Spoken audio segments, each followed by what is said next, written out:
Good morning, everybody. Bill Lane, Realtor here. I just wanted to quickly pop in and talk about buyers again. I just got off the phone with two buyers I spoke to this morning. One is a VA buyer, and the other is just a normal, traditional buyer. And I had to have a conversation with both about pre-qualification. Neither one is pre-qualified, but they both want to start looking at properties. And I had to have a little back and forth with both about why it's important to be pre-qualified before you even go look at properties. First of all, a lot of properties won't even let you in the door. Like you can't even request to go see an open house without having it. So there's that. Number two is if you like the property and you're not pre-qualified, there's literally almost zero chance of you getting it without being pre-qualified prior to starting to look. And that's because the inventory is incredibly low. Houses are hitting the market. They're immediately getting viewings and showings and offers, and they're going off the market in a week or two. And, then they're going through the process of probate, or not probate, escrow. Sorry. I'm dealing with several escrows and a probate right now, so I apologize for mixing everything up. But you know what I'm saying? They deal with escrow and all that stuff. So it's a process, but the first part of the process of actually getting yourself into a contract, getting an offer accepted, in other words, it's a daunting challenge at this point if you don't have your ducks in a row and an agent that knows what they're doing.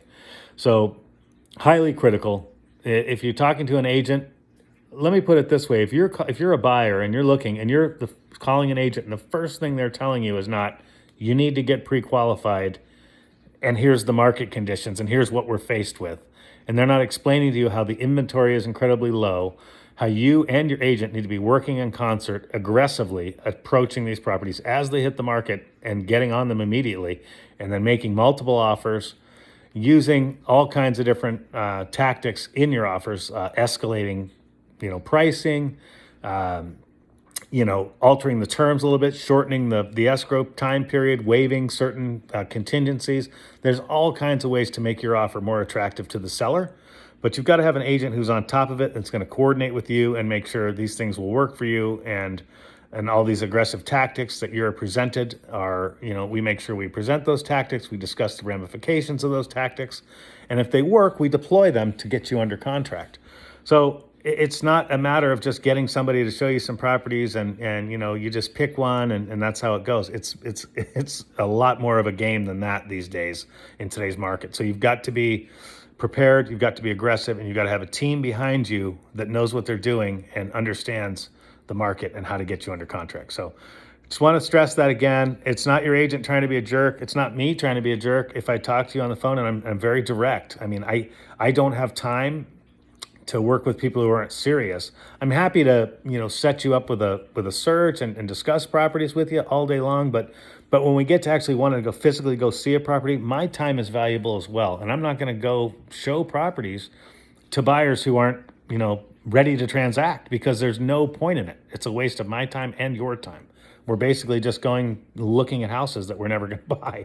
So it's not that your agent's trying to be a jerk or trying to, force you to do something, or, I'm not getting paid to get you to get pre-qualified. It does nothing for me other than if you're pre-qualified, then I know you're a viable candidate to actually buy a property. And I know that my time spent showing you houses, whether it's 50 or, 2, is well spent, because you're actually ready to transact and serious about making the transaction. If you're not serious, then don't expect me to be serious either, or your agent. That's kind of where we're coming from. And it's not that I'm so privileged that I could throw you out because I want to dictate to you how things are done. It has nothing to do with that. It's not about control for me. I'm happy to do it however works for you, as long as it's realistic and makes sense. If it doesn't make any sense, I'm certainly not going to do it. But other than that, the world is your oyster. I'm here at your service. I'm not trying to tell you anything other than reality. There's a reality check involved. And once we get over the reality check, it becomes your world after that. So I hope that makes sense. Sorry to go 5 minutes on this, but I think it's kind of important. And I just wanted to, lay it out there again as far as buyers go. Happy to work with buyers, but, at some point it is going to be it has to be on realistic terms for both of us, which is, you've got to be willing to do your part of the work. Otherwise, we can't be successful. It has to be a team effort. So it's not about control for me or anything like that. It's just about reality and making it happen so we can be successful in what we're trying to do, and that's get you into your dream house. Thank you very much. Have a great day.